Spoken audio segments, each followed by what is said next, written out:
بسم الله الحمد لله وصلى الله وسلم على سيدنا ومولانا محمد وعلى آله وأصحابه والتابعين لهم بإحسان إلى يوم الدين أما بعد. Donc voilà la première page, la page du début du livre. Le livre, il a été publié déjà il y a quelque temps. Ça, c'est une nouvelle édition avec quelques ajouts, quelques précisions, quelques détails qui changent par rapport à ce qui était avant, mais surtout des ajouts.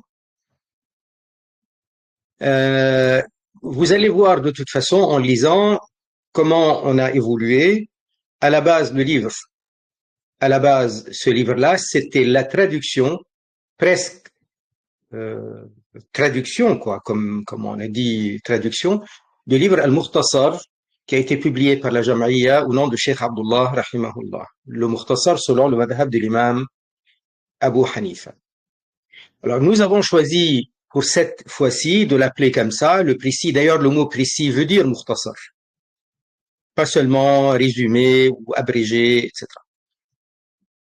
Sur l'essentiel des élémentaires selon les Hanafis, parce que nous considérons que ce sont les élémentaires, ce sont des enseignements de base et que ça s'appelle aussi l'ilm al-daruri, donc les connaissances de ce qui est nécessaire, absolument nécessaire, et aussi certains l'appellent ilm al-hal, ça veut dire la connaissance dont on a besoin immédiatement.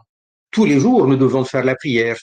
Nous sommes concernés par zakat, nous sommes concernés par jeûner le mois de Ramadan ou le rattrapage. Donc, ce sont des choses qui reviennent régulièrement, surtout la purification et la prière.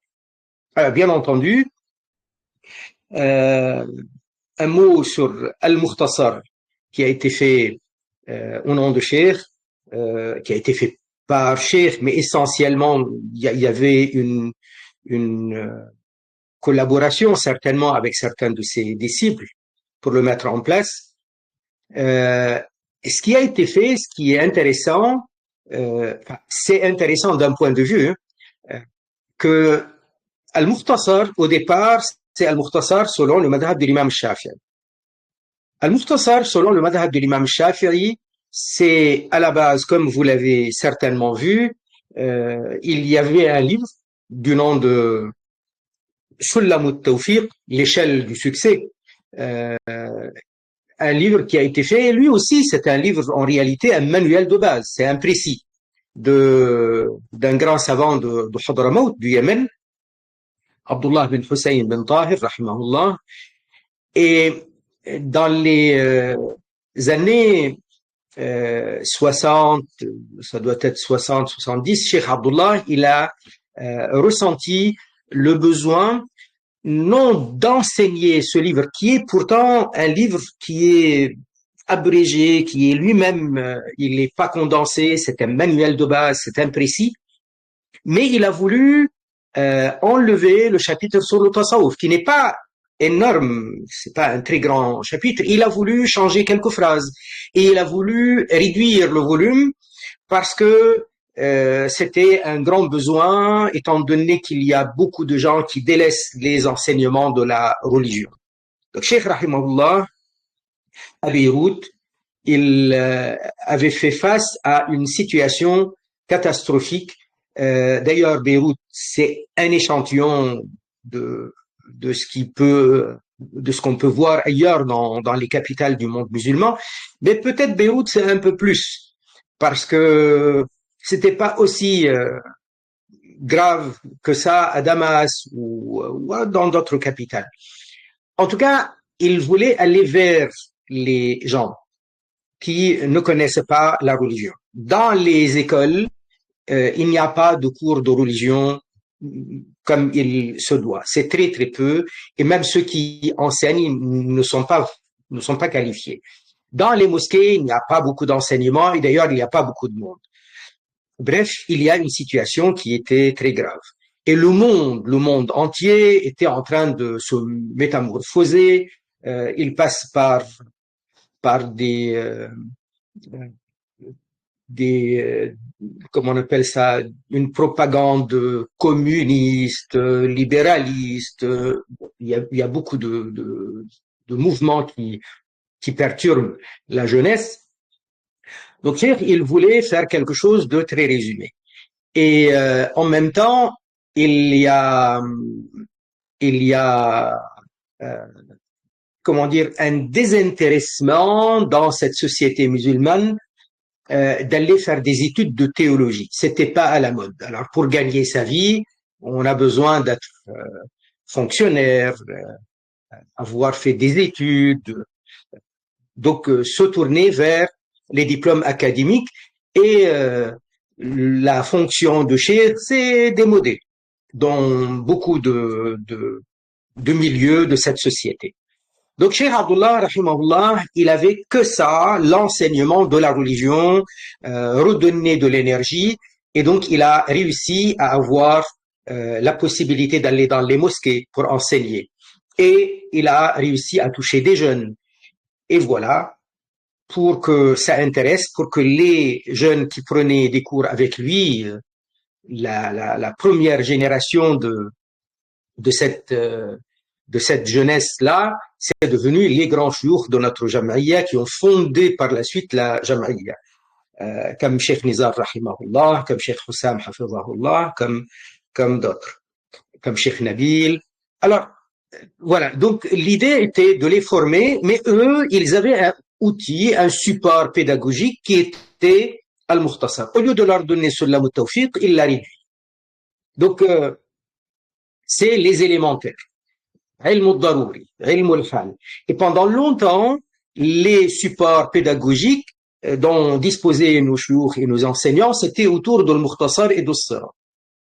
Ils ont vraiment tardé beaucoup à sortir, à publier d'autres livres.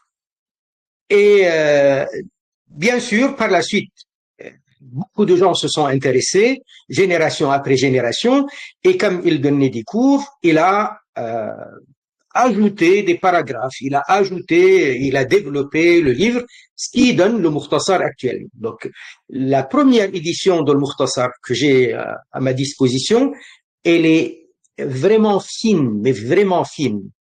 Et puis année après année, il est devenu le Mukhtasar, le livre que vous connaissez. Donc voilà, il y a un agencement des paragraphes. Comme un matn, comme un précis, comme un manuel de base qui est habituel, quoi, qui est classique, selon la méthode des Shafi'iyya. Quand je dis agencement, ça veut dire quand il va mettre les différents paragraphes et les différents sous-chapitres dans le grand chapitre de la purification, il va mettre les piliers, les annulatifs, il va mettre juste après les annulatifs l'istinja, donc le nettoyage intime. Et cet agencement-là, le développement, la construction du livre, de cette façon-là, c'est Al-Mukhtasar. Alors, ils ont mis en parallèle Al-Mukhtasar selon les Hanafi et Al-Mukhtasar selon les Maliki. Et quand on regarde les trois Mukhtasar, au nom de Cheikh Rahimahullah, on voit qu'il y a le même agencement. Quelqu'un qui ne connaît pas Cheikh, qui connaît pas Al-Mukhtasar, ou peut-être qu'il les connaît, mais il est en train d'étudier les livres qui sont faits par les Hanafi eux-mêmes, c'est pas forcément le même agencement. Et pas seulement ça, ça veut dire que les détails sur lesquels Cheikh il s'arrête pour donner des précisions, comme il l'a fait dans le Mukhtasar Shafi'i, il va le faire dans le Mukhtasar Hanafi et il va le faire dans le Mukhtasar Maliki. Ça veut dire que si quelqu'un il veut sortir un livre compilation des trois, il peut, et il peut aussi, quand il est en train de republier, imaginons, en théorie, Al-Mukhtasar selon les Hanafi ou selon les Maliki, il peut mettre toujours en note, après chaque paragraphe, après chaque sous-chapitre, les détails, il va dire le contraste, la différence ou les points de convergence avec les Shafi'i. Et voilà. Donc nous, on a fait la traduction Nous avons fait la traduction et ça a été publié. Et puis après, comme l'enseignement dans les écoles coraniques, dans les instituts de formation, les Hanafis, à travers le monde, c'est pas qu'ils ne connaissent pas ce qu'on appelle les livres de Ilm al-Hal. Ils connaissent, bien entendu, il y a des livres et c'est vraiment très très résumé, vraiment rudimentaire, basique. Mais quand même, lorsque nous sommes en train de former des jeunes dans les écoles coraniques, dans les madrasas, nous ressentons le besoin d'avoir plus de détails. Plus de détails parce que c'est au quotidien. Lorsque les parents nous confient un enfant de 7-8 ans, ou alors de 10-12 ans, ou de 13-14 ans, ils ont besoin, quand il revient à la maison, et quand il voit qu'il est en train de progresser, c'est pas seulement qu'il connaît par cœur que les piliers. S'il le voit sans connaître les sunnahs, les actes recommandés de telle ou telle adoration, ils vont voir ça comme si il y a un manque considérable. Donc nous avons voulu, dans cette nouvelle édition, ajouter ces détails-là, comme il y a eu le Mukhtasar. Donc il y a le Mukhtasar, il y est, mais il y a quelques ajouts qui sont très intéressants dans l'objectif donc de la formation. C'est pourquoi la première édition, il était clair dès le départ, le précis, traduction de Mukhtasar selon de Maulana Cheikh Abdullah rahimahullah. Mais là, dans cette édition, comme on s'est permis d'ajouter les paragraphes et les chapitres dont je viens de vous parler, pour le besoin des écoles, pour le besoin de la formation, nous avons enlevé le nom de Cheikh, mais nous l'avons gardé à l'intérieur quand on est en train de donner les explications du support. Donc les élémentaires, croyances, adoration, rituels, transactions, en bref, et péché du cœur. Ça, c'est une présentation. D'accord.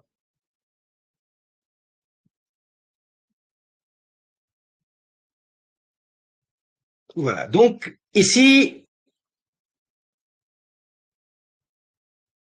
je commence par l'introduction. Bismillah ar-Rahman ar-Rahim. Alhamdulillahi Rabbil Alamin.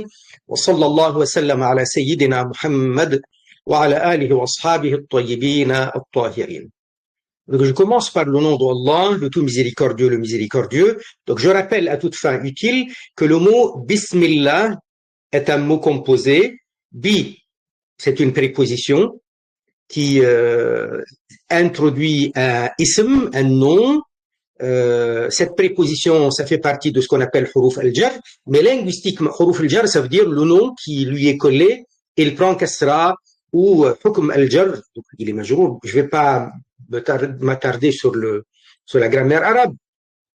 Mais le sens de bi, de la préposition bi, c'est, dans ce contexte-là, c'est comme si je dis par ou de, vous voyez, et ça peut aussi se confondre avec le serment.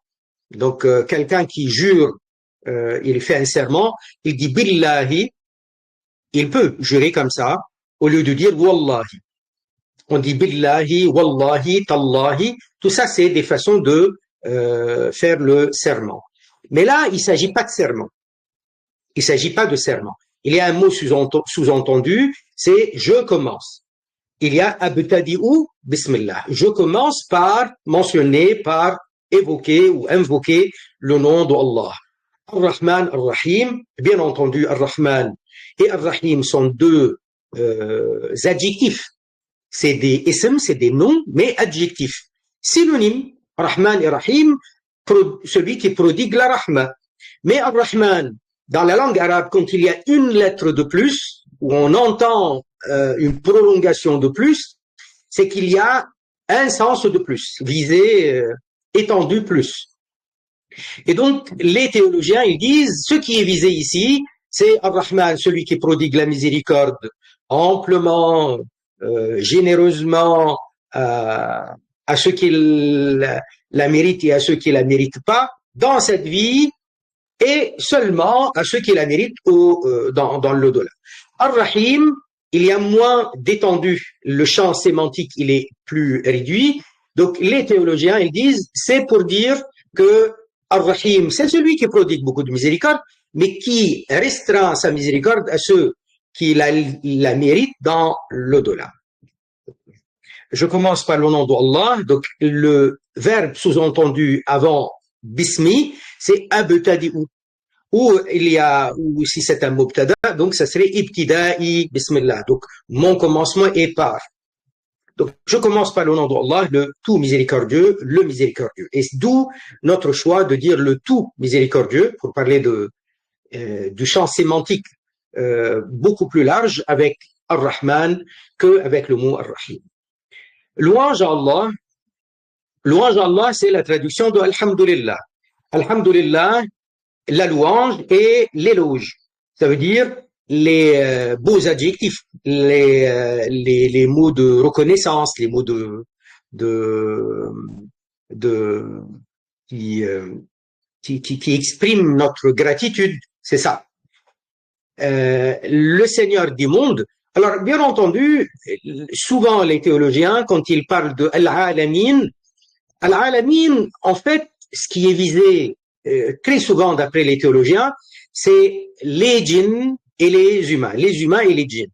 Parce que c'est ceux-là qui sont directement concernés par l'appel du prophète alayhi as-salatu was-salam. Certes, Allah, il est le Seigneur de tout ce qui existe, de toutes les créatures, de toute la création.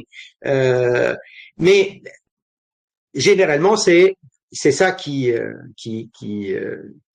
l'explication donnée par les théologiens. Le vivant qui n'a nul besoin et qui assure le fonctionnement de toute la création. Allah, il est Al-Hayy. Il n'y a pas de problème à traduire Al-Hayy par le vivant.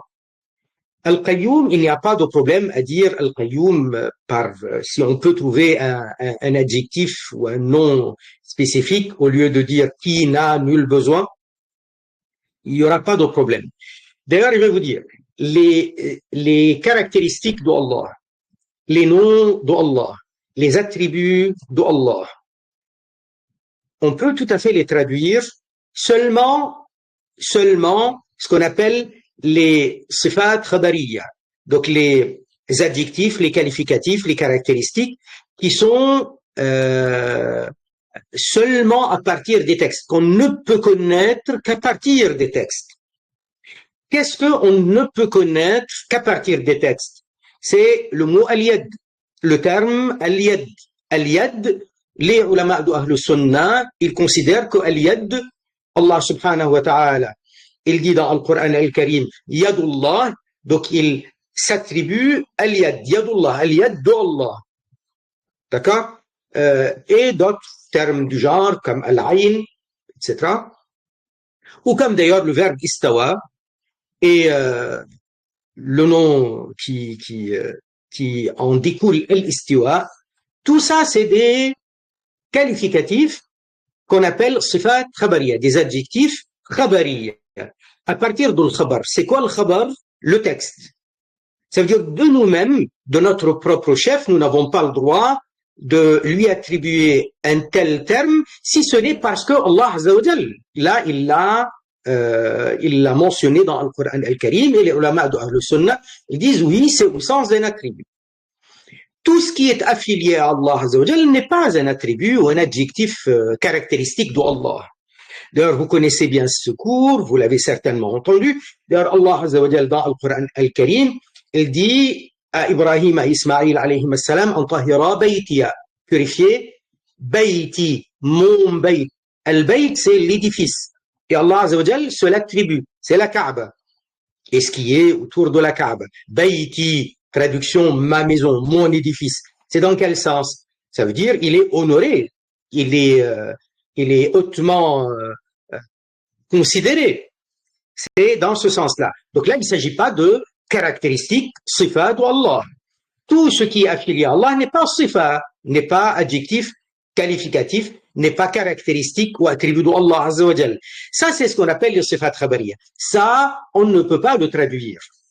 Il faut passer par la signification au départ. Qu'est-ce qui est visé? Et c'est là qu'on peut passer par la suite à la traduction. Donc, ce qui est visé par les sifat khabariya comme istawa ou comme al-yad, les ulama, ils disent dans certains contextes, al-yad, c'est la puissance. Dans certains contextes, al-yad, c'est la ni'ma. Al-ni'ma, ça veut dire la grâce, la donation de la part d'Allah. Ce, en conséquence de quoi nous sommes redevables envers Allah Azza wa Jal. Donc ça, c'est al-yad. Et al-yad aussi dans d'autres sens. Donc, il faut comprendre le sens et après, passer par l'explication ou, entre guillemets, la traduction. Mais al-hayy, le vivant, ça ne pose aucun problème parce que c'est autant texte que rationnel. Les attributs, les 13 attributs par exemple, sont effectivement des textes, à partir des textes, mais également aussi c'est du rationnel. Qui n'a nul besoin, également, qui n'a nul besoin, c'est texte et rationnel. Alors là, comme il y a des traductions différentes, pour ce mot-là, Al-Qayyum, nous avons choisi de mettre une explication. Qui n'a nul besoin, qui n'a pas de fin à son existence. Ça, c'est une des définitions du mot Al-Qayyum. Le mot Al-Qayyum en langue arabe, les théologiens, ils disent, ça veut dire qu'il n'a nul besoin. Mais il y a aussi les théologiens qui disent, il n'a pas de fin à son existence. Et aussi, qui assure le fonctionnement des cieux et de la terre. Tout ça, c'est des explications du mot Al-Qayyum. C'est pas contradictoire. C'est pas une des trois qui serait fausse. Non, tout est bon.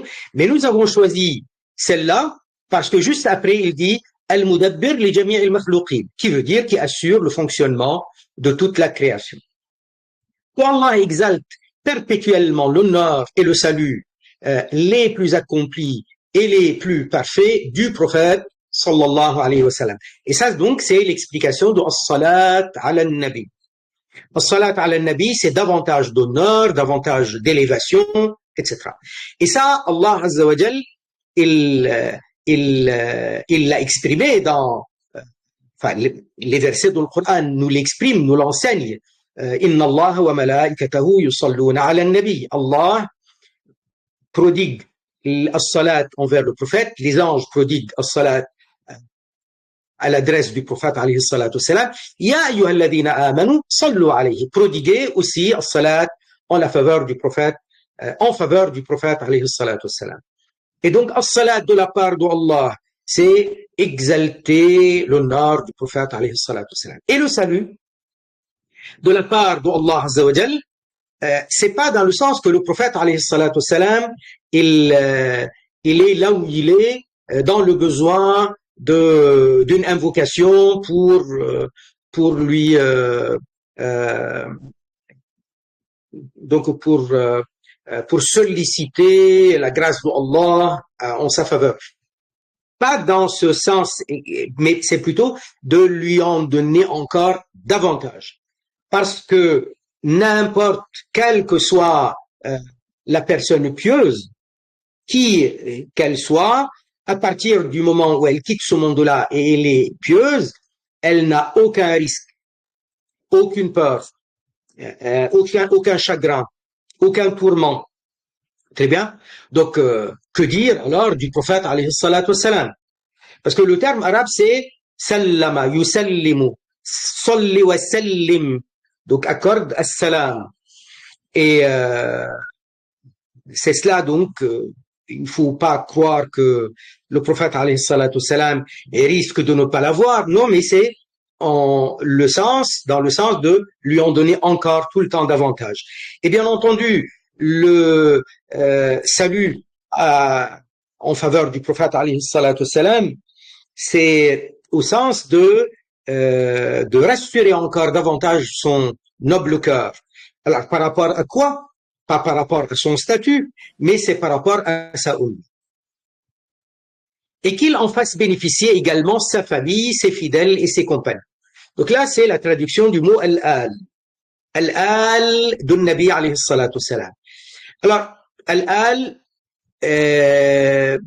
pour beaucoup de théologiens, al-al, dans ce contexte-là, n'est pas restreint à la famille du prophète alayhi salatu salam. C'est pourquoi nous avons choisi d'ajouter ses fidèles. Très bien, famille et fidèles. Bien entendu, al-al, dans la langue arabe, ça veut dire la famille, mais al-al aussi, dans la langue arabe, c'est ce qui est une alternative à la famille, ou ce qui peut être un peu comme la famille, c'est les adeptes, les fidèles. D'ailleurs, Allah Azza wa Jal, dans le Coran al-Karim, en parlant de Pharaon, il dit « Adkhilou ala fir'auna ashad al-'adhab » Faites entrer al-al de Pharaon, ashad al-'adhab, dans le 'adhab le plus douloureux, le plus dur. Et al-al ici, c'est pas la famille, c'est tous les fidèles, tous les adeptes, tous ceux qui étaient autour de lui, qui l'encourageaient et qui acceptaient ses méfaits. C'est un bref traité qui rassemble la plupart des élémentaires qu'aucun mukallaf n'a le droit d'ignorer. Dans la croyance, dans les lois pratiques, allant de la purification jusqu'au pèlerinage, avec quelques lois de transaction, selon le madhab de l'imam Abu Hanifa, radiyallahu anhu, ainsi que l'exposé des péchés du cœur et des membres du corps, tels que la langue et autres. Bien entendu, vous avez certainement vu cette phrase en étudiant Al-Mukhtasar selon les Shafi'i ou selon les Maliki. Donc c'est un bref traité, bref, imprécis, qui rassemble la plupart des élémentaires qu'aucun mukallaf n'a le droit d'ignorer. Le mukallaf est celui qui est responsable de ses actes ayant eu la majorité religieuse. C'est ça le mukallaf. Alors pourquoi nous ne sommes pas allés plus loin dans la définition de le mukallaf? Parce que on parle le plus souvent au mukallaf musulman. Alors, bien entendu, le mukallaf, dans l'absolu, c'est celui qui a la majorité religieusement parlant. Ça veut dire la puberté, et tout en étant sain d'esprit, avec la santé mentale. Mais également, ça touche celui qui n'est pas musulman et qui, en plus de cette majorité religieuse qui est basée sur ces deux éléments que je viens de citer, c'est-à-dire la santé mentale et la puberté physique, ou ce qui est alternative à cette puberté physique, il y a en plus, pour le non-musulman, d'avoir reçu l'appel à l'islam. Le minimum de cette réception de l'appel à l'islam, c'est d'avoir entendu les deux témoignages ou leur signification dans une langue que la personne comprend. Donc, la santé mentale, ça veut dire pas fou. La puberté ou l'alternative à la puberté, ça veut dire la puberté qui est l'émission du mani ou son équivalent féminin, ou alors, à défaut, c'est 15 ans lunaires. 15 ans lunaires. Maintenant, dans le madhab de l'imam Abu Hanifa, il y a une divergence, mais cet avis, il est connu et il est reconnu et il est très souvent enseigné, sans entrer dans les détails. Alors, pour la fille, soit cette puberté, comme on a dit pour les garçons, donc l'émission du sperme pour la fille, c'est son équivalent. Parce que en français, il n'y a pas une traduction du mot sperme. Donc pour nous, al-mani, le mani du garçon comme le mani de la fille, le mani de l'homme comme le mani de la femme, ça s'appelle al-mani. Donc ce qui se sécrète avec des atouts au moment de la jouissance. Ça s'appelle mani. Et donc, c'est du sperme par rapport à l'homme et l'équivalent du sperme par rapport à la femme. Moi, je ne vais pas inventer de terme. Quand il parle des lois pratiques, donc al-fiqh. Le mot al-fiqh dans la langue arabe, à la base, ça veut dire la connaissance profonde, avec maîtrise. Al-fiqh, c'est ça le sens. Mais dans la théologie, dans la terminologie religieuse, on a utiliser le terme al-fiqh pour parler des lois pratiques. Allant de la purification jusqu'au périnage, donc le périnage c'est al-hajj, ce qui, voilà, pour rappel, avec quelques lois de transaction, quelques lois parce que nous ne prétendons pas, ou cheikh ne prétend pas, couvrir le chapitre des transactions. Selon le madhab de l'imam Abu Hanifa, donc le mot madhab veut dire école de jurisprudence, ainsi que l'exposé des péchés du cœur et des membres du corps tels que la langue et autres. Avertissement. Certaines lois juridiques ne peuvent être exécutées que par les autorités légales et ne sont pas du ressort du commun des gens. Je continue la note. Il s'agit notamment des peines légales, punissant et châtiant certains crimes et délits. Ceci est exclusivement de la compétence des pouvoirs publics, le corps juridique et exécutif de l'autorité légale. Très bien. Très bien. Donc, ensuite, il convient donc d'y accorder une attention particulière afin que son action soit agréée. Il convient donc d'y accorder une attention particulière afin que son action soit agréée. L'attention particulière, c'est quoi? L'attention particulière, bien entendu, il y a des éléments de l'explication de cette attention particulière, quelque chose de très de vraiment évident, comme la sincérité pour toutes les actions liées à la pratique, à l'obéissance à Allah Azza wa Jal, à se conformer à la religion, à la sunna du prophète sallallahu alayhi wa sallam. Il y a la sincérité dans l'action qui est nécessaire. Mais également cet objectif noble de vouloir apprendre pour bien pratiquer, de vouloir bien apprendre pour être préservé des péchés, de vouloir bien apprendre pour pouvoir, quand le cas échéant, de l'expliquer à d'autres. Bien sûr, tout ça, c'est très noble. L'attention particulière, c'est aussi de ne pas manquer de respect ni à l'enseignant, ni à l'enseignement, d'être très attentif dans le sens de garder en son état d'esprit cette humilité de l'apprenant à l'égard donc de l'enseignement et de celui qui prodigue l'enseignement. Non pas dans le sens de vénérer la personne ou de donner des considérations qui sont au-delà de ce qui est permis, mais c'est comme ça la sunna de Nabi alayhi salatu wassalam. Et dans l'attention particulière, c'est que c'est quand même avec cela que nous pourrons adorer Allah Azza wa Jalla. Donc c'est une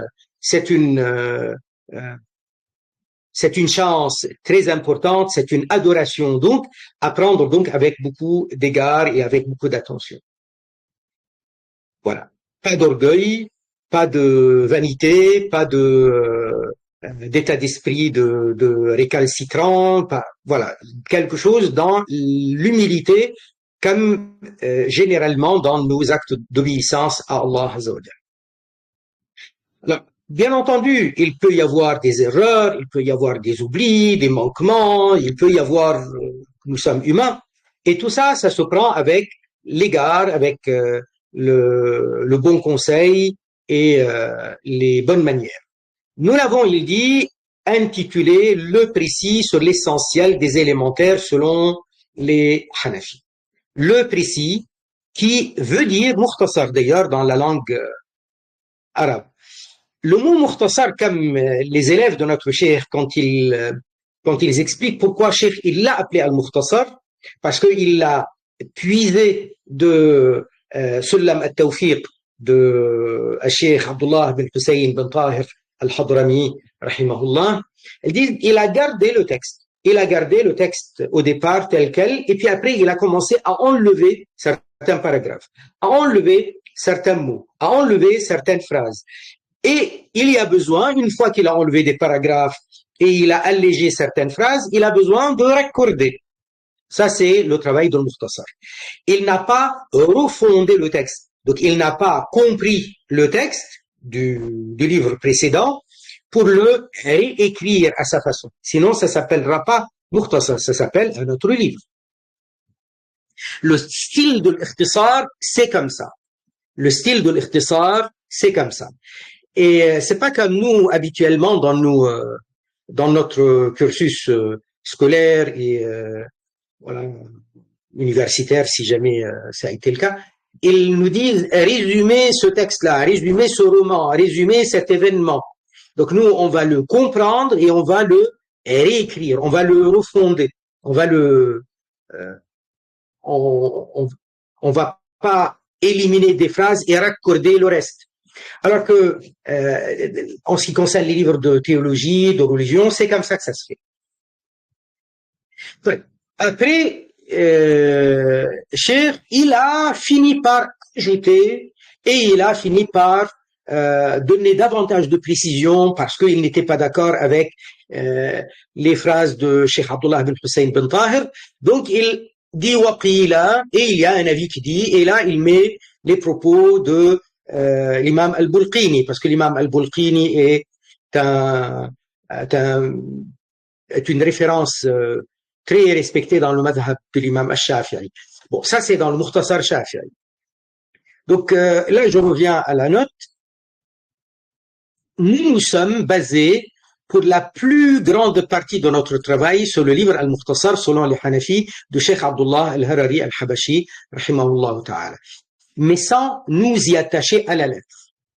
Pourquoi c'est important de le dire? C'est important pour le dire parce que cette fois-ci, nous avons ajouté des phrases, nous avons ajouté des paragraphes, etc. Et parfois, le texte tel qu'il a été dit en arabe, même sans ajouter, sans parler des rajouts, il y avait des phrases telles que c'est dans le Mukhtasar. Nous avons préféré de les considérer comme les phrases telles que les Hanafi ont l'habitude de les exprimer et passer par la suite à la traduction.